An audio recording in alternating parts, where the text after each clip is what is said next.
Mobile phone charger हम सबके daily life का एक अहम हिस्सा है ना? बिल्कुल। लेकिन क्या कभी सोचा है कि ये छोटी सी दिखने वाली चीज कितना बड़ा खतरा बन सकती है? हाँ, ये सोचने वाली बात है।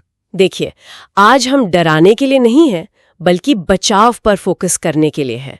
हमारे पास एक सोर्स है, the silent threat, mobile charging fires at home. ये बताता है कि कैसे मोबाइल चार्जर से आग लग सकती है और कैसे बचा जाए। और सबसे सरप्राइजिंग बात तो यही है कि ये इतना कॉमन डिवाइस इतना बड़ा रिस्क कैसे पैदा कर सकता है। सही कहा। बल्कि एक दुखद घटना याद दिलाना यहाँ जरूरी समझती हूँ। इसी साल 18 मई को हैदराबाद के गुलजार हाउस में फॉल्टी वायरिंग और चार्जर्स जैसे ओवरलोडेड कनेक्शन से जो शॉर्ट सर्किट हुआ, उस ब्लास्ट में 17 लोगों की जान चली गई। जी, ये बहुत ही दुखद था। और ये कोई अकेली घटना नहीं है। हाँ, अगर हम डेटा देखें, आंकड़ों पर नजर डालें, तो तेलंगाना स्टेट की रिपोर्ट्स बताती हैं कि सिर्फ जनवरी से अप्रैल 2025 के बीच आग की घटनाओं में 49 लोग मारे गए। 49 सिर्फ 4 महीनों में। हाँ, यानी लगभग हर 2 दिन में एक मौत। और ज्यादातर मामलों में वजह थी शॉर्ट सर्किट, मतलब जब करंट गलत रास्ते से बैठता है और बहुत ज्यादा हाई हीट पैदा करता है। ओह, तेलंगाना में रोज अपानीय 50 से ज्यादा फायर इंसिडेंट्स रिपोर्ट होते हैं और इनमें इलेक्ट्रिकल फॉल्ट्स सबसे बड़ा रीजन है। रोज 50 से ज्यादा? ये तो बहुत ज्यादा है जी। और ये सिर्फ तेलंगाना की बात नहीं है, पूरे देश में इलेक्ट्रिकल फायर और शॉक से हर साल हजारों मौतें होती हैं और इनमें से ज्यादातर को रोका जा सकता था। तो इसको थोड़ा और समझते हैं। आखिर ऐसा होता क्यों है? वो कौन सी आम गलतियां हैं जो शायद हम सब अनजाने में कर जाते हैं? हाँ, कई सारी हैं। सबसे कॉमन तो है रात भर चार्जिंग पर लगा छोड़ देना। हाँ, ये तो बहुत लोग करते हैं और होता क्या है कि फोन गर्म होता है और अगर वो तकिए के नीचे या बेडशीट के नीचे दब गया तो हीट निकल नहीं पाती, वो वहीं जमा होती रहती है। अच्छा, दूसरा बड़ा कारण है सस्ते या नकली चार्जर का यूज। ये जो लोकल ब्रांड्स होते हैं ना, ये अक्सर सेफ्टी स्टैंडर्ड्स को फॉलो नहीं करते।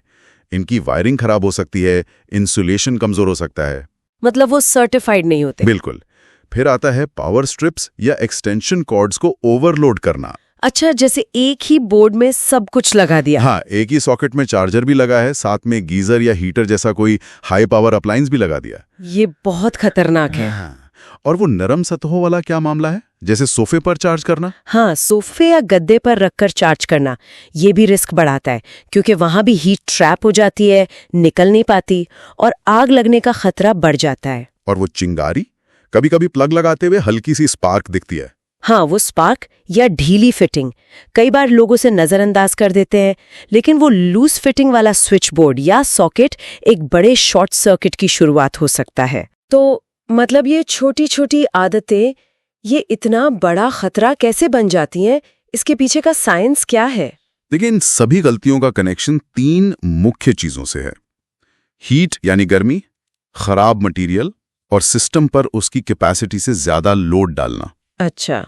रात भर चार्जिंग या नरम सतह पर चार्जिंग से हीट जमा होती है। सस्ते चार्जर्स में जो लो क्वालिटी वायरिंग और पार्ट्स इस्तेमाल होते हैं, वो जल्दी गर्म होते हैं और शॉर्ट सर्किट का खतरा बढ़ाते हैं। और जब आप एक ही पावर स्ट्रिप पर कई डिवाइसेस लगा देते हैं, तो आप उस सर्किट की लिमिट को क्रॉस कर रहे होते हैं।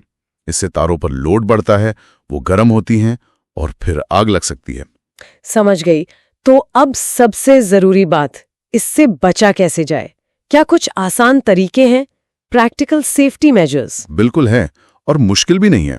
बस 5 मिनट के सेफ्टी चेक्स कह सकते हैं इन्हें। हाँ, बताइए। पहला और सबसे जरूरी, हमेशा फोन के साथ आया ओरिजिनल चार्जर ही इस्तेमाल करें, या फिर किसी रेप्यूटेड ब्रांड का सर्टिफाइड चार्जर लें। सर्टिफाइड मतलब जिस पर ISI या BS मार्क हो। ये भारत में सरकारी सेफ्टी स्टैंडर्ड की गारंटी है। वो सड़क किनारे मिलने वाले सस्ते नॉन ब्रांडेड चार्जर से तो बिल्कुल बचें, उनमें बहुत रिस्क है। ठीक है, पहला पॉइंट ओरिजिनल या सर्टिफाइड चार्जर। दूसरा, चार्जिंग पूरी होने के बाद फोन और चार्जर दोनों को स्विच से बंद करके प्लग निकाल दें। अगर बहुत जरूरी ना हो तो रात भर प्लग्ड इन छोड़ने से बचें। ओके। तीसरा, चार्ज करते वक्त फोन और चार्जर को हमेशा किसी सख्त फ्लैट सरफेस पर रखें, जैसे कोई लकड़ी की टेबल हो गई या फर्श हो गया टाइल वाला या लकड़ी वाला। कहाँ नहीं रखना है? तकियों पर, बिस्तर पर, कालीन या दरी पर, इन सबसे दूर रखें। यहाँ हीट ट्रैप होती है।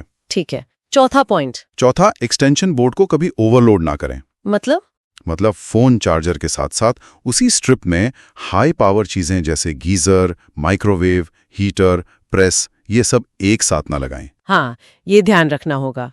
और पांचवा, महीने में बस एक बार अपने घर की वायरिंग, प्लग्स और स्विच बोर्ड्स का एक हल्का सा इंस्पेक्शन करें। खुद से? कैसे? बस देख लें, अगर कोई प्लग या स्विच छूने पे गर्म लगता है या कहीं से जलने की गंध आ रही है या लाइटें फ्लिकर कर रही हैं, तो फौरन किसी अच्छे इलेक्ट्रिशियन को बुलाएं। इन छोटे सिग्नल्स को नजरअंदाज बिल्कुल ना करें। ये तो बहुत काम के टिप्स हैं।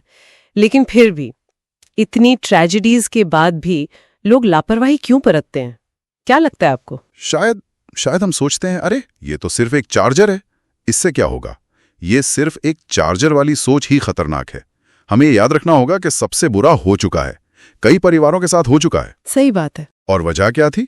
बस एक अनदेखी की गई चिंगारी, एक खराब तार या तकिए के नीचे रखकर चार्ज करने की एक छोटी सी गलती। छोटी सी लापरवाही का नतीजा बहुत बहुत बड़ा हो सकता है। तो इस पूरी बातचीत का सार यही है कि प्रिवेंशन, बचाव बहुत आसान है। ये 5 मिनट के सेफ्टी चेक्स वाकई किसी बड़े अनहोनी को टाल सकते हैं। बिल्कुल। तो अपनी चार्जिंग हैबिट्स को आज ही चेक करें और ये जानकारी अपने दोस्तों और फैमिली के साथ भी जरूर शेयर करें। और अब एक सवाल हम सोचने के लिए छोड़ जाते हैं। चार्जर के अलावा हमारी रोज की जिंदगी में बिजली से जुड़ी और कौन सी आदतें हो सकती हैं जिनमें ऐसे ही छिपे हुए खतरे हैं जिन पर हम शायद ध्यान ही नहीं देते?